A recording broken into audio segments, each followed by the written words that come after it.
এই ছেলেগুলোকে নামাজি বানাবে কে? একটা ঘন্টা, একটা মিনিট, একটা দিন এক ওয়াক্ত নামাজ পড়তে চায় না, মন চায় না। আরে মুসলমানের বাচ্চা এত বড় জানোয়ার কেমনে হয়ে গেল? সারা দিন সারা রাত মোবাইলে উলঙ্গ ছবি দেখে, নাচ গান জিনা ব্যভিচারের দৃশ্য দেখে। হায় হায় হায়, মুসলমান এত নিকৃষ্ট জানোয়ার কেমনে হয়ে গেল? কেমনে হয়ে গেল? এত পচে গেল কেন আমরা? আমার সমাজ এভাবে নষ্ট হলো কেন বলেন? আমরা এভাবে হেরে গেলাম কেন? আমাদের আল্লাহকে আমরা এইভাবে প্রত্যাখ্যান করলাম, আমাদের রসুলকে আমরা এইভাবে ছেড়ে দিলাম। 5 বছরে একটা ছেলেকে জিজ্ঞেস করেন, 15 বছরের ছেলেটাকে, 20 বছরে, যে বাবা গত 5 বছরে কোনদিন খোদারে সাক্ষী রেখে মসজিদের সামনে দাঁড়াইয়া কৌসাই তোমার কলজাটার ভিতরে কথা মনে আসছিনি যে আমার নবী, আমার নবীর সাহাবীরা কেমনে চুল রাখতেন? একবারও মনে করলা না কেন? এই 5 বছরে তুমি কত শতবার চুল কাটছো, একবারও মনে পড়লো না? অথচ রসুলের নাম দিয়া, ভালোবাসা দিয়া তুমি কত কিছু খাইলা। নবীর ভালোবাসার নাম শুনলে তুমি সবার আগে খোঁজ নাও খানা আছে কিনা, বিরিয়ানি আসেনি, খিচুড়ি আসেনি, জিলাপি আসেনি, তাইলে আমি আসি। তো তোমার তো লজ্জা থাকা উচিত, যার পবিত্র নামে তুমি এই বিরিয়ানি খাইলা, যেই রসুলের পবিত্র নামে তুমি খিচুড়ি খাইলা, সেই রসুলের সুন্নাত কিচ্ছু তোমার দেহে নাই, সেই নবীর একটা অনুসরণ তোমার আপাদ মস্তকের মধ্যে নাই, তুমি এরকম পাষাণ কেমনে হইলা? এত আত্মভোলা কেমনে হইলা? আল্লাহ আমাদেরকে বুঝার তৌফিক দান করেন। আমার ভাই, আমার বন্ধু, পরিবর্তন চাই আমরা, আমরা বদলানো চাই, পরিবর্তন চাই, পরিবর্তন। মুসলমানের যুবক বদলাইতেই হবে। আপনারা চেষ্টা করেন। আপনাদের বাবাদেরকে বলি, ফিলিস্তিনের মুসলমানের এই নির্মম পরিণতি, মুসলমানদের এই জুলুম এবং নির্যাতনের এই স্টিম রোলার, এই রক্তের বন্যা, এটা প্রমাণ করছে সারা পৃথিবীর মুসলমানদের উপরে আরো বেশি আযাব অপেক্ষা করছে, অপেক্ষা করছে। মনে রাখে, মাত্র 92 থেকে 97 লাখ, কথাটা মনোযোগ দিয়ে শোনেন, 1 কোটি না, 92 থেকে 97 লক্ষ মাত্র ইহুদি ইসরায়েলে, এই যারা মুসলমানদেরকে মারছে। আর আমরা 180 কোটি মুসলমান, বেঈমান। 1 কোটি না, 1 কোটি না, 1 কোটির কম। আমাদের 57টি মুসলিম রাষ্ট্র, আর এই ইসরায়েলের ইহুদিদের কোনো রাষ্ট্র নাই। এটাও তাকে কোনো রাষ্ট্র না, এটা অবৈধ, অন্যায়ভাবে জারজ, অবৈধ গর্ভজাত একটি রাষ্ট্র। এটা ইউরোপের, আমেরিকার, ইংল্যান্ডের অবৈধ সন্তান, জারজ। এটা কোনো বৈধ রাষ্ট্র না তাদের, ইসরায়েল। এটা মুসলমানদের ভূমি, ফিলিস্তিন মুসলমানদের জমি, মুসলমানদের দেশ। ফিলিস্তিন আমার রসুলের পবিত্র মেরাজের স্মৃতি, মসজিদে আকসা, যেখানে নবী সাল্লাল্লাহু আলাইহি সাল্লাম মেরাজের রাতে 1.25 লাখ আদম থেকে ঈসা নবী পর্যন্ত সমস্ত নবীদেরকে নিয়ে যেই মসজিদে নবীজি মেরাজের রাত্রে 2 রাকাত নামাজ আদায় করেছেন, সেই মসজিদ ফিলিস্তিনে, জেরুজালেম। আমার নবীর পবিত্র কদম মোবারক যেখানে। ফাইন্না কুল্লা বিদআতিন দালালা, সমস্ত বিদআত, পথভ্রষ্টতা জাহান্নামের ইন্ধন, জাহান্নামের গন্তব্য। অতএব মুরব্বীদেরকেও বললাম, জওয়ান ভাইদেরকেও বললাম, নওজওয়ান সন্তানদেরকেও বললাম, সবাই ভাবেন। 1জন হলে 1জন ভাবেন, 2জন হলে 2জন ভাবেন। আপনি আপনার জিন্দেগি রাসূলুল্লাহ সাল্লাল্লাহু আলাইহি ওয়াসাল্লামের সুন্নাতের সাথে মিলায় নেন। কোন হুজুরে কত ইখতিলাফ করে, কোন হুজুর কি করছে, ইডি হুজুর একটা হুজুরা ফেঁসো লাগাইছে, বাইলো করব হুজুররা, এটি হুজুরা মিল করব। আমনে শুধু রাসূলুল্লাহ সাল্লাল্লাহু আলাইহি ওয়াসাল্লামের সুন্নাত, নবীর তরিকা, নবীর চুল, নবীর চেহারা, নবীর কথাবার্তা, নবীর চলাফেরা, নবীর টয়লেট বাথরুমে ঢুকা বের হওয়া, আহার, নিদ্রা, হাঁটা, চলা, লেনদেন, স্ত্রী সংসার পরিচালনা করা, আয় উপার্জন, এগুলো আপনি ঘুরে ধৈরা একটা একটা সুন্নত খুঁজা নবীর তরিকা খুঁজে ঠিক করে মিলাইয়া নেন, আপনি জান্নাতে চলে যান। হুজুরা মিল করুন। কথা বুঝেন নাই আমার? আপনার বেহেশতে আপনি যাইবেন না, আপনি জান্নাতে না যাওয়া দরকার। আল্লাহ আমাদেরকে বুঝার তৌফিক দান করেন। মহব্বতের সাথে জিন্দেগি সাজান, আন্তরিকতা নিয়ে সুন্নাতের উপরে গুরুত্ব দেন। রাসূলুল্লাহ সাল্লাল্লাহু আলাইহি সাল্লামের ব্যাপারে, নবীর ব্যাপারে আল্লাহ ডাইরেক্ট বলছে, মান ইউতি'র রাসূলা ফাকাদ আতা আল্লাহ। এটা কোরআনের আয়াত। আমার রাসূলের যে আনুগত্য করলো সে আমি আল্লাহরই আনুগত্য করব। সরাসরি সে আমারই আনুগত্য। ইন্নাল্লাযীনা ইউবাইউনাকা ইন্নামা ইউবাইউনাল্লাহ। আল্লাহ বলছে ডাইরেক্ট, বন্ধু আপনার পবিত্র হাতে যারা বায়াত করেছে তারা সরাসরি আমি আল্লাহর হাতে বায়াত করছে, তারা আমার কাছে বায়াত করছে। এতটা মিলাইয়া বলছে আল্লাহ, বন্ধু আপনার হাতে বায়াত, আমার হাতে বায়াত, আপনার অনুসরণ আমার অনুসরণ, আমার অনুসরণ, আমার অনুসরণ। ওমান ইউতি'ল্লাহ ওয়া রাসূলাহু ফাকাদ ফাযা ফাওজান আযীমা। আল্লাহ এবং তার রাসূলের আনুগত্য যে করবে, আল্লাহ বলেন সে সর্বশ্রেষ্ঠ সফল কামিয়াব কৃতকার্য হয়েছে। এজন্য সুন্নতের উপরে ওঠেন। রাসূলুল্লাহ সাল্লাল্লাহু আলাইহি সাল্লামের তরিকা জিন্দেগি সাজান। মুরব্বীরা কেন বিড়ি সিগারেট খান? রাসূলুল্লাহ সাল্লাল্লাহু আলাইহি ওয়াসাল্লাম এই দুর্গন্ধময় চেহারা পছন্দ করতেন? কথা বলেন না। রাসূলুল্লাহ সাল্লাল্লাহু আলাইহি ওয়াসাল্লাম এই বিড়ি সিগারেটের দুর্গন্ধ পছন্দ করতেন? তা আপনি কেন খান? কেন খান? যে হুজুর অসুবিধা নাই, ফাঁকে ফাঁকে তো জিলাপি খাই, এতে করে মিষ্টির কারণে আর ওই গন্ধটা থাকে না। ফাঁকে ফাঁকে তো বিরিয়ানি খাই, ফাঁকে ফাঁকে তো খিচুড়ি খাই, এটা বললেই নবীর প্রেম যথেষ্ট হয়ে যাবে না? এটা আদায় হয়ে যাবে আপনি?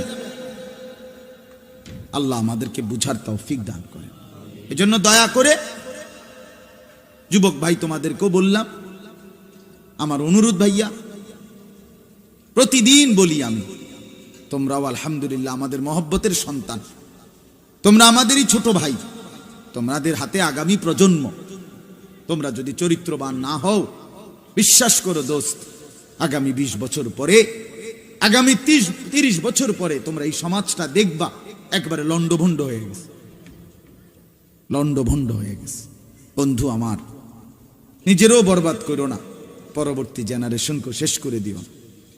আমি এখন আসতেছিলাম, এই এখানে আসতে কাছাকাছি গাড়িটা যে সময় ওই ভিতরে চিকন রাস্তাটা ঢুকমু, তার আগে এই সাইডে আপনার এই এক জায়গায় দেখলাম 4টা ছেলে একবারে চোখ নিচের দিকে দিয়া একটা মোবাইল টিপতেছে, আরেকটার পাশে একটা ছোট্ট বাসার মতো আছে, এই বাঁশ দিয়ে দিয়ে বানাইছে যেরকম বসার জায়গা, মাছানি করে এরকম। এটার মধ্যেও প্রায় 5-7 জন বসে একসাথে গোল হইয়া মোবাইল দেখতেছে মাঝে। মানে অন্ধকার একলা জায়গা, তার মানে মা কোথায়, বাবা কোথায়, ঘরওয়ালারা ঘুমায় গেছে, নাফরমান সন্তান বাহিরে আল্লাহর নাফরমানি করছে। মারও হদিস নাই, বাবারও হদিস নাই, সন্তানাদিরও কোনো খবর নাই। চেহারা সুর দেখলেই তো বোঝা যায়, এক এক ছেলের চেহারা দেখলে বোঝা যায় কতদিন হয় আল্লাহরে ডাকে নাই, একটা সেজদা দেয় নাই।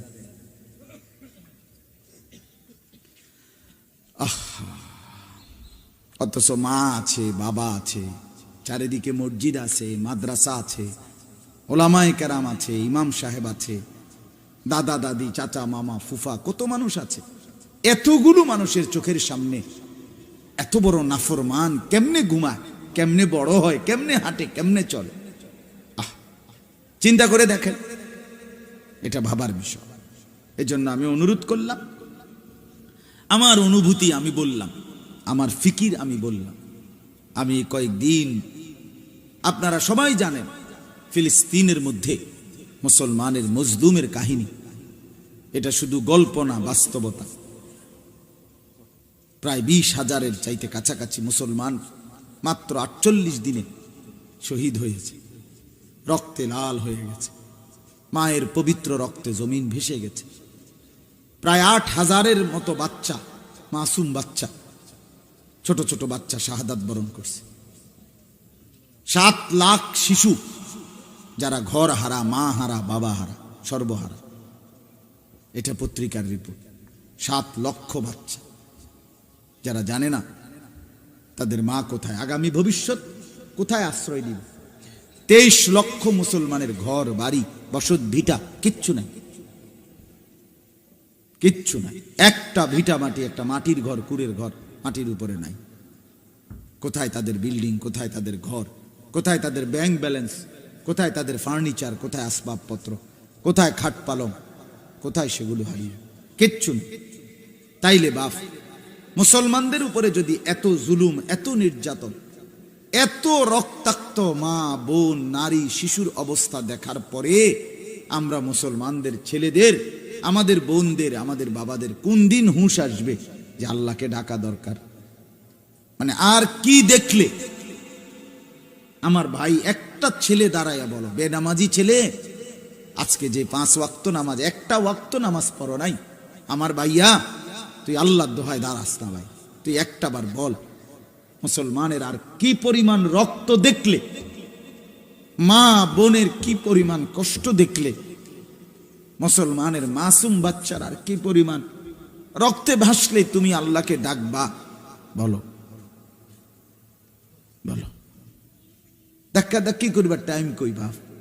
উম্মতকে বাঁচাবে কে?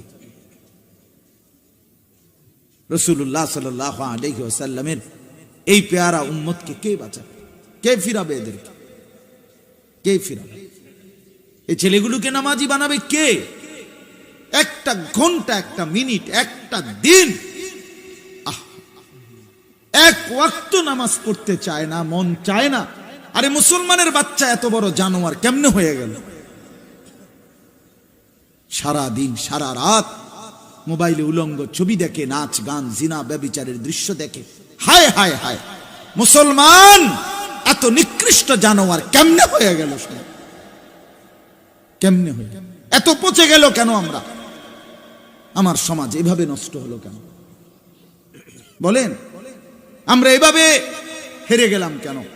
আমাদের আল্লাহকে আমরা এইভাবে প্রত্যাখ্যান করলাম, আমাদের রসুলকে আমরা এভাবে ছেড়ে দিলাম।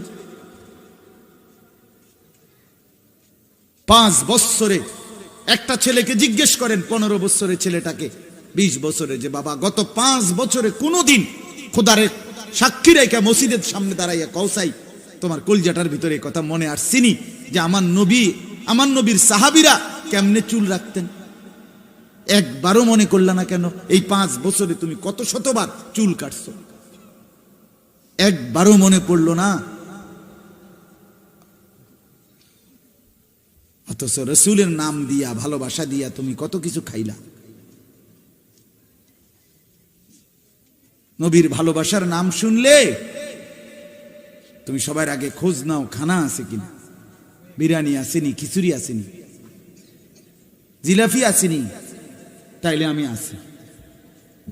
তো তোমার তো লজ্জা থাকা উচিত, যার পবিত্র নামে তুমি এই বিরিয়ানি খাইলা, যেই রসুলের পবিত্র নামে তুমি খিচুড়ি খাইলা, সেই রসুলের সুন্নাত কিচ্ছু তোমার দেহে নাই, সেই নবীর একটা অনুসরণ তোমার আপাদ মস্তকের মধ্যে নাই, তুমি এরকম পাষাণ কেমনে হইলা?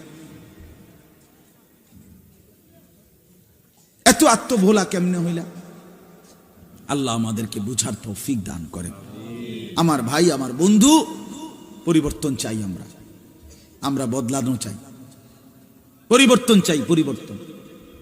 মুসলমানের যুবক বদলাইতেই হবে। আপনারা চেষ্টা করেন। আপনাদের বাবাদেরকে বলি, ফিলিস্তিনের মুসলমানের এই নির্মম পরিণতি, মুসলমানদের এই জুলুম এবং নির্যাতনের এই স্টিম রোলার, এই রক্তের বন্যা, এটা প্রমাণ করছে সারা পৃথিবীর মুসলমানদের উপরে আরো বেশি আযাব অপেক্ষা করছে। অপেক্ষা করছে। মনে রাখি, মাত্র 92 থেকে 97 লাখ, কথাটা মনোযোগ দিয়ে শোনেন, 1 কোটি না, 92 থেকে 97 লক্ষ মাত্র ইহুদি ইসরায়েলে, এই যারা মুসলমানদেরকে মারছে। আর আমরা 180 কোটি মুসলমান, বেঈমান। 1 কোটি না, 1 কোটি না, 1 কোটির কম। আমাদের 57টি মুসলিম রাষ্ট্র, আর এই ইসরায়েলের ইহুদিদের কোনো রাষ্ট্র নাই। এটাও তাকে কোনো রাষ্ট্র না, এটা অবৈধ, অন্যায়ভাবে জারজ, অবৈধ গর্ভজাত একটি রাষ্ট্র। এটা ইউরোপের, আমেরিকার, ইংল্যান্ডের অবৈধ সন্তান জারজ। এটা কোনো বৈধ রাষ্ট্র না তাদের ইসরায়েল। এটা মুসলমানদের ভূমি। ফিলিস্তিন মুসলমানদের জমি, মুসলমানদের দেশ। ফিলিস্তিন আমার রাসূলের পবিত্র মেরাজের স্মৃতি, মসজিদে আকসা, যেখানে নবী সাল্লাল্লাহু আলাইহি সাল্লাম মেরাজের রাতে ১৬ লাখ আদম থেকে ঈসা নবী পর্যন্ত সমস্ত নবীদেরকে নিয়ে যেই মসজিদে নবীজি মেরাজের রাত্রে 2 রাকাত নামাজ আদায় করেছেন, সেই মসজিদ ফিলিস্তিনে, জেরুজালেম। আমার নবীর পবিত্র কদম মোবারক যেইখানে, এটা মুসলমানদের। তাইলে তাদের একটা বৈধ রাষ্ট্র নাই, তাদের 1 কোটি জনগণ না, আর আমরা 57টি মুসলিম রাষ্ট্র, 180 কোটি মুসলমান। কিন্তু 180 কোটি মুসলমান পৃথিবীতে বেঁচে থাকার পরেও, 57টি মুসলিম রাষ্ট্র বেঁচে থাকার পরেও মাত্র 92 লক্ষ কাফের বেঈমান আমাদের একটি মুসলিম অঞ্চলের লক্ষ লক্ষ মুসলমানকে এইভাবে ভাসায় দিছে, এইভাবে রক্তের বন্যা বহায় দিছে। আমাদের শক্তিটা কোথায়? আমাদের হিম্মত কোথায়? আর তাদের কলজার মধ্যে আমগো ভয় কোথায়? আমরা কি পরিমাণ দুর্বল! তাহলে সেই নাফরমান, সেই বেঈমানরা যদি এর পরবর্তী অন্য কোথাও আক্রমণ করে, তা আমাদেরকে সেফ করবে কি? আমেরিকা না? কথা বলেন না? আমেরিকা, ভারত, ইটালি, তো এখন তারা নাই। আমেরিকা, ভারত, ইটালি এখন আসেনি পৃথিবীতে, তো থাকলে তো ফিলিস্তিনের মুসলমান এরা মানুষ না? রোহিঙ্গা মুসলমান এরা মানুষ না? কাশ্মীরের মুসলমান এরা মানুষ না? কই মানবাধিকার, কই হিউম্যান রাইটস, কই? কিচ্ছু না। এই জন্য রাত গভীরে যে কয়জন যুবক শুনছ, যে কয়জন বাবা শুনছেন, সবাইকে বললাম, আমাদের কোনো আমেরিকা নাই, আমাদের কোনো ইউরোপ নাই, আমাদের কোনো ইংল্যান্ড নাই, আমাদের কোনো ইটালি নাই, আমাদের কোনো জাতিসংঘ নাই, আমাদের কোনো আন্তর্জাতিক সংস্থা নাই, আমাদের জন্য কোনো আন্তর্জাতিক আইন নাই, আমাদের জন্য কোনো মানবাধিকার সংগঠন নাই। আমাদের আছে শুধুই একজন, তিনি আমাদের আল্লাহ। এই একজন, হাসবুনাল্লাহ ওয়া নি'মাল ওয়াকিল, আল্লাহই যথেষ্ট। ফা ইন তাওয়াল্লাউ ফাকুল